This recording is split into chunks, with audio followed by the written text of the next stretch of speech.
బాగా కేసీఆర్ అప్పులు చేసిండు, రాష్ట్రం అప్పులు చేసిండ్రు, అప్పులు పెరిగినాయి, ఇదో రెటరిక్. అప్పులలో అధ్యక్ష మనది 23వ స్థానం. మనకంటే మించి అప్పులు చేసిన రాష్ట్రాలు 22 ఉన్నాయి అధ్యక్ష. మన పైన పరిమితికి లోబడి మనం ఉన్నాం, చాలా క్రమశిక్షణతో ఉన్నాం. అది కూడా కేంద్ర ప్రభుత్వం మొన్న ఇచ్చినటువంటి స్టాటిస్టిక్స్లో పార్లమెంట్ సమర్పించినారు అధ్యక్ష. ఇప్పుడు జరుగుతున్న లోక్సభ సెషన్లోనే మొన్న 3-4 రోజుల క్రితమే government of India has declared lowest అప్పులు చేసిన రాష్ట్రాలలో తెలంగాణ ఒకటి, చాలా పురోగతి సాధించిందని కూడా వాళ్ళు చెప్తా ఉన్నారు అధ్యక్ష. అతి తక్కువ అప్పులతోని మనం చాలా చక్కగా ఇవన్నీ కూడా చేసుకుంటూ పోతా ఉన్నాం. ఇవన్నీ కూడా రిజర్వ్ బ్యాంకు, ఫైనాన్స్ మినిస్ట్రీ వాళ్ళందరూ ఇచ్చేటువంటి నివేదికలలో ఉంటాయి అధ్యక్ష. లోక్సభ సాక్షి కూడా కేంద్రం కూడా ఇదే చెప్పింది. ఇవన్నీ చేసి ఈరోజు ఇంత సుస్థిరమైన ఆర్థిక ప్రగతి సాధించి, పర్ క్యాపిటా పెంచి, పవర్ పెంచి, శుద్ధమైన నీళ్లు ప్రతి ఇంటికి నల్లాతో ఇచ్చి, ఇవన్నీ చేసి తెలంగాణ సాధించుకొచ్చి అష్ట కష్టాలు పడి గత 25 సంవత్సరాలుగా ఒక యజ్ఞంలాగా దీన్ని తీసుకొని పోతా ఉంటే కాంగ్రెస్ పార్టీ నాయకులు మాట్లాడతారు అధ్యక్ష. కేసీఆర్కి పిండం పెడతాం, ఇవన్నీ చేసినందుకు నాకు పిండం పెట్టాలా? ఈ తిప్పల పడ్డందుకు ఆ పిండం పెట్టాలా? మీ వల్ల కాని పని, మీ నాయకులు ఎంతరో మంది ఎన్ని చూపి పారిపోయినటువంటి తెలంగాణ ఉద్యమాన్ని నేను భుజానేసుకొని అనేక కష్టాలు పడి దీక్షలు చేసి చివరికి నా చావు మీద తెచ్చుకునేంత ప్రయత్నంలో తెలంగాణ తెచ్చిపెడితే మీకు పిండం పెడతామంటే ఎవరు హర్షిస్తారు అధ్యక్ష? ఇదేనా సంస్కారం? ఇదొక పద్ధతి, ఇదొక పార్టీ, దీనికో లెక్కన? చాలా బాధ కలుగుతుంది అధ్యక్ష, దుఃఖం వస్తుంది. ఎందుకంటే ఏందని నాకు అర్థం కాదు. ఇది పూర్తిగా ఎటుపడతాడు, నోరుంది కదా అని విచ్చలవిడిగా మీ పార్టీల నియంత్రణ లేకపోవచ్చండి, కానీ సంఘం చూస్తుంది కదా, సమాజం చూస్తుంది కదా. నన్ను అడుగుతున్నారు మొన్న రాహుల్ గాంధీ ఏదో ఒక మాట అందరికి మోడీ పేరేమున్నదంటే 2 సంవత్సరాల జైలు శిక్ష విధించారు అధ్యక్ష. అఫ్కోర్స్ నిన్న సుప్రీంకోర్టు స్టే ఇచ్చింది, సభ్యత్వం కూడా తీసేసిండ్రు. మేము ఆ చర్యలు తీసుకోలేమానండి? మేము తీసుకోకపోదుమా? మీరు ఏదో స్వేచ్ఛ కావాలి, స్వేచ్ఛ ఇచ్చినాం. మేము చాలా లిబరల్గా ఉంటున్నాం, డెమోక్రాటిక్గా ఉంటున్నాం, అన్ని రకాలుగా బాగుంటున్నాం. లేకపోతే మీరు అట్లా మాట్లాడిన దానికి మీ తాట తీసే పరిస్థితి ఇష్యూ కాదు కదా గవర్నమెంట్ అనుకుంటే. కానీ మీరంతా ఆ విధంగా ఇష్టం వచ్చిన అడ్డగోలు మాట్లాడినా మేము సంయమనం పాటిస్తున్నాం. మేము ఇది పోలీసులు ఉసుగొలుపుతలేం, ప్రజలే తీర్పు చెప్తారు రేపు పొద్దున అనే ఉద్దేశంతో మేము ముందుకు పోతా ఉన్నాం. కానీ బాధ మాత్రం కలుగుతుంది అధ్యక్ష. ఎక్కడ ఏం చేయని వాళ్ళు తెలంగాణ ఉద్యమం జరుగుతున్న దాని మీదకి తుపాకులు తీసుకొని పోయిన వాళ్ళు మాట్లాడతారు అధ్యక్ష. ఇలా 2 పార్టీల అధ్యక్షులు అధ్యక్ష. కాంగ్రెస్ పార్టీ అధ్యక్షుడేమో రైఫిల్ తీసుకొని పోయిండు కరీంనగర్ జిల్లాకు, ఇంకో పార్టీ అధ్యక్షుడేమో అందరు రాజీనామా చేస్తుంటే ఆయన ఒక్కడు మాత్రం రాజీనామా చేయకుండా అమెరికాకు వారిపోయింది అధ్యక్ష, భారతీయ జనతా పార్టీ. ఆ ఉన్న ఒక వ్యక్తి ఎన్ఎల్ లక్ష్మీనారాయణ నిజామాబాద్ టౌన్లో ఆయన ఉండే, ఆయన రాజీనామా చేసిండు అధ్యక్ష. మమ్మల్ని నమ్మి రాజీనామా చేస్తే నేను స్వయంగా పోయి, నేను అప్పుడే దీక్ష నుంచి విరమించుకొని వచ్చిన, నాకు ఆరోగ్యం బాగా లేకున్నా ఆయన కోరిన టైంలో 4 PM రావాలని చెప్తే నేను పడుకుంటా లేసుకుంటా 4 PM పోయి వీళ్ళ ఆనాటి పెద్ద లీడర్ వీళ్ళ దాంట్లో డి శ్రీనివాస్ గారని ఆయనను ఓగొట్టి మళ్ళీ లక్ష్మీనారాయణ గారిని సిన్సియర్ గెలిపించిన అధ్యక్ష. ఇవన్నీ కూడా జరిగినాయి అధ్యక్ష, ప్రజల ముందే జరిగినాయి. ఇవన్నీ చాలా బాధ కలుగుతుంది అధ్యక్ష, దుఃఖం వస్తుంది. ఇంత చేసి పెట్టి రాష్ట్రాన్ని ఒక తొవ్వలో పెట్టి. ఒక్క నిమిషం ప్లీజ్, ఒక్క నిమిషం ప్లీజ్. మీ జన్మలు ఆలోచించారా దళిత బంధు ఇవ్వాలని? మీ ఇండియన్ నేషనల్ కాంగ్రెస్ కనుక స్వతంత్రం వచ్చిన తెల్లారే దళితుల వృద్ధి గురించి పనిచేసి ఉంటే ఇలా దళిత బంధు ఎందుకు ఇవ్వాల్సి వచ్చేదండి? దయచేసి ఆత్మవిమర్శ చేసుకోండి, మమ్మల్ని అన్నాడు కాదు. మేము ఇలా దేశానికి ఒక దిక్సూచిగా ఉన్నాం అధ్యక్ష. నేను మహారాష్ట్రకు పోయి నేను మాట్లాడుతుంటే అక్కడ వేణువుల్లో కొనియాడుతున్నారు మీ తెలంగాణ మోడల్ మాకు కావాలని చెప్పి.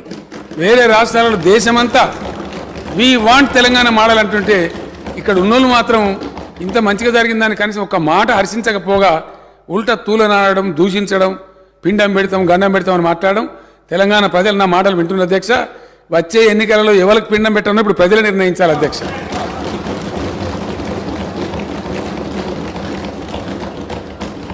తలసరి విద్యుత్ వినియోగంలో దేశంలో నంబర్ 1 అధ్యక్ష తెలంగాణ. జాతీయ సగటు అయితే అసలు మన సమీపంలో కూడా లేదు, నేషనల్ యావరేజ్ చూస్తే. అతి తక్కువ సమయంలో విద్యుత్ ఎక్కడిది అధ్యక్ష? కాంగ్రెస్ హయాంలో విద్యుత్తు మొన్న కూడా వీళ్ళ కడుపుల సంగతి బయట పెట్టిండ్రు. ఇస్తామని చెప్పింది 9 గంటలు, ఇచ్చేది పొద్దాగా 3 గంటలు, రాత్రి 4 గంటలు.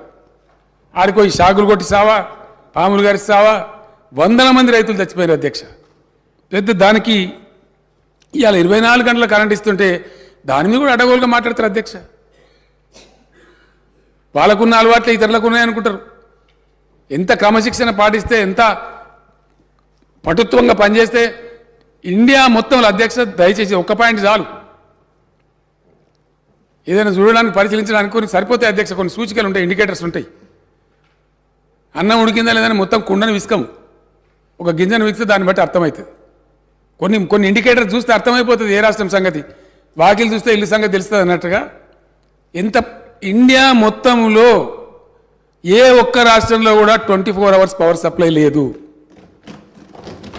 ఈరోజు నేను నిలబడి మాట్లాడే టైంలో no single state in India gives 24 power supply to all the sectors. అప్పుడు ఎట్లా అధ్యక్ష, కాంగ్రెస్ రాజ్యంలో పేలిపోయే ట్రాన్స్ఫార్మర్లు, వందల కొద్ది కాలిపోయే మోటార్లు ప్రతిరోజు అధ్యక్ష, ఒక రోజు కాదు.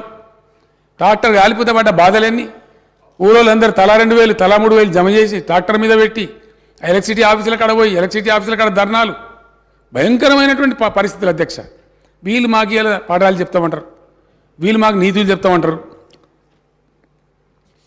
ఇలా చాలా కష్టపడి ఈ స్థితికి తీసుకొచ్చినాం అధ్యక్ష. దీన్ని కాపాడుతున్నాం మేము. దీని మీద అపోహలు కలిగే విధంగా ఇష్టం వచ్చినట్టు మాట్లాడారు అధ్యక్ష. ఆనాడు రాష్ట్రం ఏర్పడ్డ నాడు నేషనల్ కాంగ్రెస్ పార్టీ హయాంలో తెలంగాణ స్థాపిత విద్యుత్ శక్తి 7,778 మెగావాట్ల అధ్యక్ష. ఈరోజు తెలంగాణ ఇన్స్టాల్డ్ కెపాసిటీ 18,756 మెగావాట్ల అధ్యక్ష. అతి త్వరలో 4-5 నెలలలో దేశంలోనే నంబర్ 1గా పబ్లిక్ సెక్టర్లో స్థాపించిన number 1 ultra mega power plant ఇండియాలో నంబర్ 1 అధ్యక్ష. ఏ రాష్ట్రం సాహసం చేయలే. ఈవెన్ ఎన్టీపీసీ కూడా తర్వాత వచ్చింది. కానీ ఒక రాష్ట్ర ప్రభుత్వంగా పబ్లిక్ సెక్టర్లో తెలంగాణ జెన్కో ఆధ్వర్యంలో 4,000 మెగావాట్స్ పవర్ స్టేషన్ 30,000 కోట్లతోని మేము నల్లగొండలో దామర్చల్లో పెట్టినాం అధ్యక్ష. అక్కడ మా ఎమ్మెల్యే భాస్కరరావు గారు, ఆ జిల్లా మంత్రి విద్యుత్ శాఖ మంత్రిగా ఉండి మా జగదీష్ రెడ్డి గారు, సౌత్ తెలంగాణలో మేము ఎంత న్యాయబద్ధంగా పోతామంటే అధ్యక్ష, కాకతాళీయంగా తెలంగాణలో ఉండే పవర్ స్టేషన్స్ అన్నీ కూడా ఉత్తర భాగంలో ఉన్నాయి అధ్యక్ష. అది కొత్తగూడెం కావచ్చు, పరకాలలో కాకతీయ కావచ్చు, మేము పెట్టిన భద్రాద్రి కావచ్చు, అంతకుముందు ఎన్టీపీసీ రామగుండం కావచ్చు, నిజాం స్థాపించిన పవర్ స్టేషన్ కావచ్చు, అన్నీ కూడా గోదావరి ఒడ్డున అన్నీ కూడా ఇటు ఉత్తరం వైపే ఉన్నాయి అధ్యక్ష. ఒక పవర్ లోడ్ సెంటర్ రావాలంటే దక్షిణ తెలంగాణలో కూడా ఒక పెద్ద విద్యుత్ సంస్థ ఉండాలి. దక్షిణ తెలంగాణలో విద్యుత్ ఉందా అధ్యక్ష? లేదని కాదు. 2,444 మెగావాట్ల జల విద్యుత్ ఉంది శ్రీశైలం మీద, నాగార్జున సార్ మీద. కానీ అది హైడ్రో ఎలక్ట్రికల్ పవర్ అధ్యక్ష. అది 24 గంటలు రాదు, సంవత్సరం పొడుగుతా రాదు, నీళ్ళు అయిపోతే అయిపోతుంది. కాబట్టి పవర్ సెంటర్ కూడా దక్షిణ తెలంగాణ కూడా భవిష్యత్తులో బ్రహ్మాండంగా ఉండాలి. అక్కడ పరిశ్రమలు వచ్చినా మరొకటి వచ్చినా ఉండాలని చెప్పి అక్కడ పెట్టాలనుకున్నప్పుడు జగదీష్ రెడ్డి గారిని అతను ఫైట్ చేసి, అన్నా నల్లగొండ జిల్లాలో పెట్టండి, కృష్ణలో అక్కడ దాని పేరేందా రిజర్వాయర్ పేరు టేల్ పాండ్లో నీళ్ళు సమృద్ధిగా ఉంటాయి, 10-11 టీఎంసీలు ఎప్పటికీ ఉంటాయి, అక్కడ జీవనదిలా ఉంటుంది. మీరు నీళ్ళ గురించి ఫికర్ చేయకండి, మీద నెత్తి మీదనే నాగార్జున సార్ కూడా ఉంది, నల్లగొండలో పెట్టమని చెప్పి అదే పరిస్థితి మహబూబ్నగర్లో లేదు అధ్యక్ష. ఎప్పటికి ఉండే నీళ్ళుండే పరిస్థితి లేదు. ఇది నాగార్జున సార్ కింద కాబట్టి నాగార్జున సాగర్లో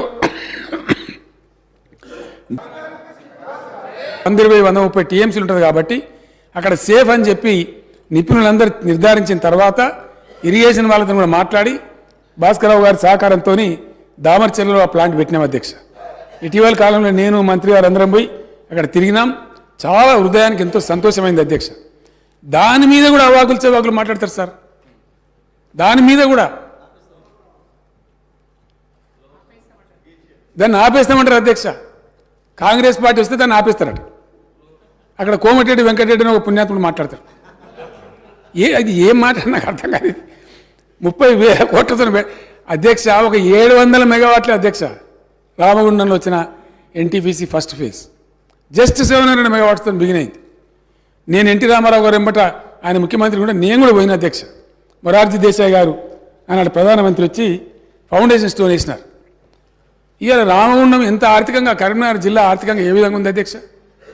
ఎన్టీపీసీ టౌన్షిప్ అంటే పెద్ద గర్వంగా చెప్పుకుంటారు అక్కడ. అట్లాంటిది ఏక బిగిన 4000 మెగావాట్స్ వస్తే దాని మంచి తెలియదు, దాని చెడ్డ తెలియదు, దాంతో జరిగే పరిణామాలు ఎన్ని లాభాలు జరుగుతాయనేది తెలియకుండా ఇష్టం వచ్చినట్టు మాట్లాడతారు అధ్యక్ష. కాంగ్రెస్ పార్టీ వాళ్ళ నోటికి మొక్కాలి, తీసేస్తాం. నేను లాస్ట్ ఎలక్షన్లో చెప్పిన భూపాలరెడ్డి ఇప్పుడు నల్గొండ ఎమ్మెల్యే మా అభ్యర్థి ఉంటే మంచి టైంలో చేరుకున్న అధ్యక్ష నేను నల్గొండకు. అరే మీ జిల్లాల ఇట్లాంటి దుర్మార్గులను ఎట్లా గెలిపిస్తారండి? వీళ్ళకి అభివృద్ధి గురించి కనీసం జ్ఞానం ఉందా, సోయి ఉందా?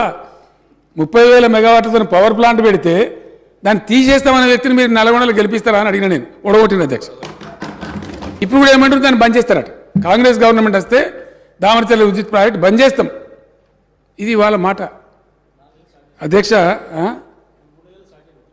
3 నెలల్లో స్టార్ట్ చేస్తున్నాం అధ్యక్ష లెక్క. ఎందుకంటే ఇప్పుడు 18,756 చేరుకున్నాం అధ్యక్ష. ఏదైతే 25,000 లక్ష్యంగా పెట్టుకున్నామో షార్ట్ పీరియడ్లో చేరుకోబోతా ఉన్నాం.